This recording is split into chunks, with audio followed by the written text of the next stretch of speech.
On en a vu des projets chelous au cinéma, mais alors là... Dites pardon. Pardon.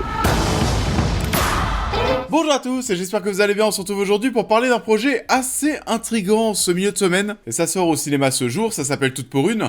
C'est l'histoire en quelque sorte des Trois Mousquetaires, cette fois-ci revisitée avec des femmes.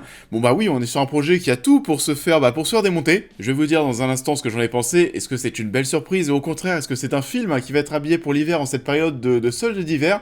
Et bah oui, les soldes d'hiver d'ailleurs, on en parle. Ce n'est pas que les soldes d'hiver en boutique, mais aussi sur la scène du jeu vidéo. Et il faut qu'on parle de quelque chose, bien entendu, de G2A, le partenaire de la vidéo. Est-ce que vous avez déjà entendu parler de G2A? Eh bien, laissez-moi vous présenter Get Your Adventure, votre destination ultime pour tout ce qui concerne le divertissement numérique. G2A est un terminal d'aventure qui offre du divertissement numérique, notamment des logiciels, des jeux vidéo, des cartes cadeaux pour Amazon, Netflix, Tinder et bien plus encore. On est absolument partout, et c'est déjà super alléchant sur le papier, et le meilleur dans tout ça, c'est qu'ici, tout est accompagné de réductions épiques. Ça, c'est bien cool. Ah oui.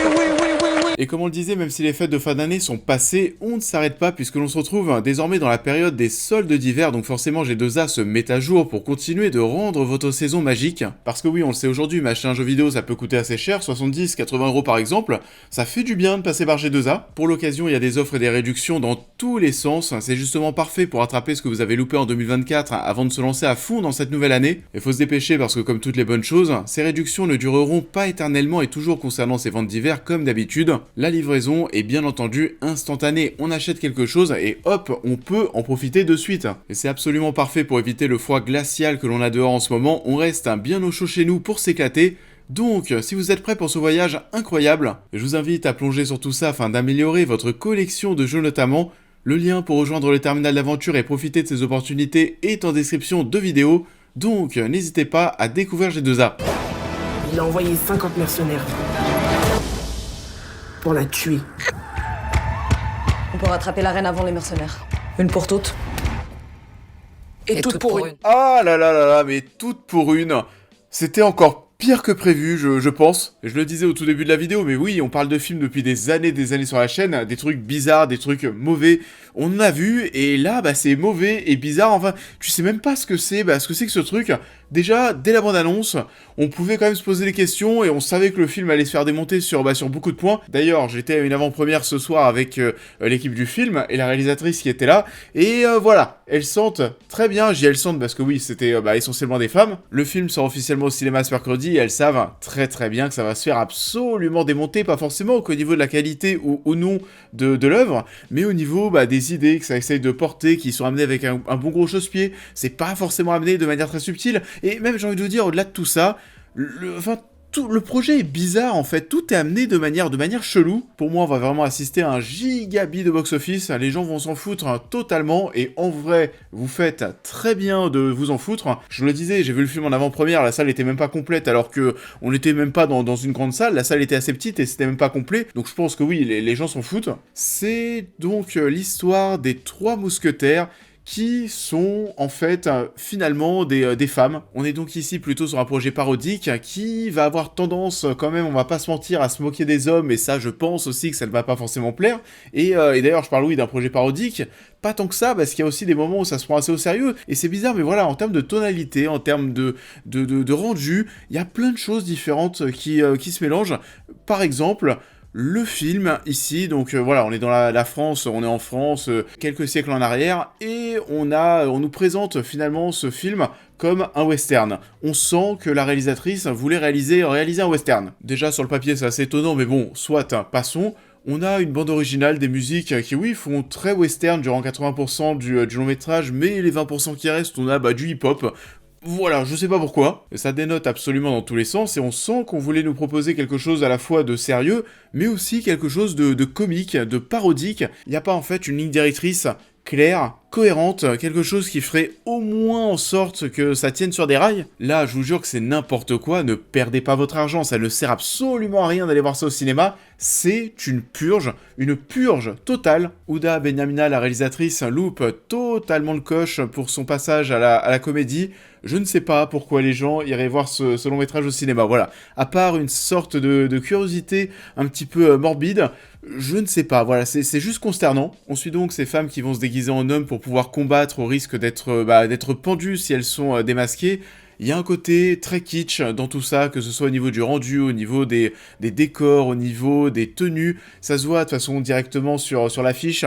Et là aussi, on sent le côté parodique. On voit cette affiche là toute rouge. On sent pas qu'on est devant quelque chose de sérieux. Et pourtant, le long métrage essaye de se prendre en partie au sérieux. Et c'est un sketch d'1h30 absolument déplorable. Je ne sais pas du tout à qui ce long métrage peut plaire, peut parler. Alors, la jante masculine, je ne pense pas, vu comment les hommes s'en prennent plein la gueule. Et les femmes, moi, je sais pas, mais personnellement, si j'étais une femme, je serais pas forcément fier de me sentir représenté par ce film. Il y a tellement de choses qui sont border et on suit ces mousquetaires qui vont se balader alors avec des faux sexes et lorsqu'elles se mettent le sexe en fait autour de la taille, t'as des phrases du style tu sens avec une bite on se sent plus en confiance, on a moins peur, tu vois, ça fait du bien être un homme avant de faire l'hélicoptère avec ce faux sexe. Non, vraiment, on en est vraiment à ce niveau et on a beaucoup de scènes, de séquences comme ça absolument gênantes qui vont s'enchaîner. On a des scènes de bordel, des scènes de sexe qui sont là aussi extrêmement gênantes avec, on va dire, le marteau-piqueur. Une séquence de flamenco aussi, mais tout s'enchaîne sans réelle cohérence. Il n'y a pas forcément d'histoire, d'ailleurs, c'est simplement des personnages qui vont d'un point A à un point B. Et non, c'est pas intéressant, c'est chiant, ça dure qu'1h30, et je vous jure, c'est extrêmement chiant. Je vous jure, en termes de photographie, c'est un des trucs les plus laids, les plus banals que j'ai vu ces dernières années. Là aussi, c'est un peu chelou, parce qu'il y a parfois des plans qui ont une certaine gueule, qui ont été un petit peu plus travaillés que d'autres. Allez, pourquoi pas. Par contre, il y en a certains, ou alors là, waouh, c'est la catastrophe. Le nombre de plans comme ça où tu sens qu'il n'y a aucun travail, où il n'y a pas d'âme, il n'y a pas d'identité, il n'y a rien du tout, où c'est mal éclairé. Le film, alors ça il faut en parler, l'éclairage du long métrage, que ce soit les séquences de jour, de nuit ou alors dans les endroits, dans les intérieurs où il fait sombre, c'est une catastrophe totale. On avait déjà tapé dernièrement sur le premier opus des Trois Mousquetaires parce que c'était beaucoup trop sombre. Là, c'est 10 fois pire. On sent même qu'on a essayé, vous savez, au montage de rajouter un petit peu de luminosité, mais du coup, les images sont dégueulasses. Je vous jure, il y a un côté fauché, il y a un côté même amateur, étudiant, qui se dégage de tout ça. Les décors, on a été tourné ça où en Occitanie. Voilà, on sent qu'on a trouvé des endroits où, il n'y avait pas grand-chose. On a posé nos 4-5 personnages et puis, on a fait quelques petits plans par-ci par-là. Il y a absolument rien à manger à ce niveau-là, tout comme les séquences d'action. Les séquences d'action, d'ailleurs, le montage est très curieux, c'est là aussi, c'est n'importe quoi. Non, vraiment, clairement, il n'y a pas grand-chose à en tirer, et ça, du début à la fin, du début, mais jusqu'à la toute dernière seconde, je vous jure, c'est nul. Et c'est super difficile de parler toute pour une, tant le résultat est consternant. Tu sais pas, tu ne sais pas d'où ça sort, tu ne sais pas pourquoi c'est là, tu ne sais pas à qui ça veut parler, tu sais pas. En plus, ces femmes qui se déguisent en hommes, là aussi, t'y crois pas. Alors, il y a peut-être, à la limite, Daphné Patakia, qui, elle, ça passe. Elle, pour le coup, si on m'avait pas parlé du projet, si j'avais pas eu de bande-annonce, si je savais pas ce que ça allait donner, peut-être que pendant quelques minutes, je me serais dit, oui, voilà, c'est un homme, normal. Le résultat passe plutôt bien, là, à ce niveau-là, il y a pas grand-chose à dire.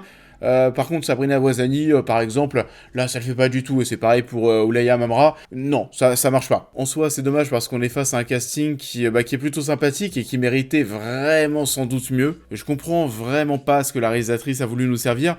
Justement, elle, qui nous disait en avant-première, là, durant la projection, qu'elle était même un petit peu jalouse du fait que souvent les films de cape à épée, c'était avec des hommes, hein, c'est des hommes qui sont là, qui se battent, qui ont des capes, qui ont des épées, qui sont mis en avant. Elle voulait un petit peu casser les codes, elle voulait faire son film de cape et épée avec des femmes, rendre hommage finalement à ces nouveaux corps, comme elle disait, aux femmes. Mais bordel, fais un film sérieux du coup, pourquoi tu nous sors un truc comme ça, un truc mais totalement ridicule. Si tu penses servir les femmes avec ça, on n'est pas dans la merde. J'ai hâte de lire les commentaires sous la vidéo pour les 10 personnes qui vont aller voir le film, mais oui, je ne pense pas que les femmes vont s'y retrouver, je ne pense pas que les femmes vont apprécier toutes pour une, et les hommes, voilà, ça je le disais, c'est pire. On a une scène, à un moment presque d'humiliation, où on a donc 2 femmes, donc parmi les mousquetaires, qui veulent faire pleurer un homme, et elles font tout pour essayer de le faire pleurer, et t'as presque l'impression que les mousquetaires, ces 2 femmes, sont en train d'avoir un orgasme vis-à-vis du fait de voir cet homme devenir de plus en plus faible, jusqu'à finir par pleurer, et là, oui, dès qu'il se met à pleurer, c'est bon, on a atteint l'orgasme, et c'est dire à quel point on essaye d'être humiliant, c'est gratuit. Non, vraiment, je m'y suis pas du tout retrouvé. Il y a rien qui va, les messages, hein, ça ne va pas. Le rythme du film, c'est chiant, il y a rien à en tirer. Visuellement, c'est une catastrophe. L'éclairage, mais alors vraiment, c'est un désastre. La direction d'acteurs et ces femmes déguisées en hommes, c'est d'un ridicule. N'allez pas voir, toutes pour une, ça ne mérite absolument pas votre temps et votre argent. C'est une énorme purge, vraiment, je pèse mes mots, c'est une purge. Donc oui, bien entendu, je ne vous recommande pas du tout le long métrage. Si parmi vous, il y a des courageux qui veulent nous dire ce que vous en avez pensé en commentaire, parce que vous avez été voir le film, parce que oui, vous êtes très très courageux, n'hésitez pas. Mais je vous alerte encore une fois, allez voir ça, c'est assez sadomaso. Je vous invite encore une fois, comme d'habitude, à liker, à partager cette vidéo, à vous abonner, à me suivre sur tous mes réseaux, à devenir membre soutien si vous souhaitez soutenir mon travail, et on va parler très prochainement du nouveau film de Mel Gibson, Vol à haut risque. Enjoy this. You ever see a face turn this color before? Huh? I'm gonna tear you apart. Un projet que j'attends mine de rien depuis pas mal de temps. Vol à haut risque, ça a été beaucoup reporté. Pourquoi j'attends? Parce que j'aime bien les films de Mel Gibson. Généralement, c'est souvent des bonnes petites pépites. Même si celui-ci, on dirait qu'il y a quand même beaucoup moins d'ambition. Et j'aime bien Mark Wahlberg aussi. Donc sur le papier, moi ça me botte. Faudra par contre être assez vigilant parce que j'ai pas l'impression que le long métrage va jouir d'une énorme distribution en France. Il va peut-être falloir se battre pour trouver un cinéma qui le diffuse. On verra ce que ça donne. Je vous souhaite en attendant une très belle continuité de semaine. Et je vous dis à très vite.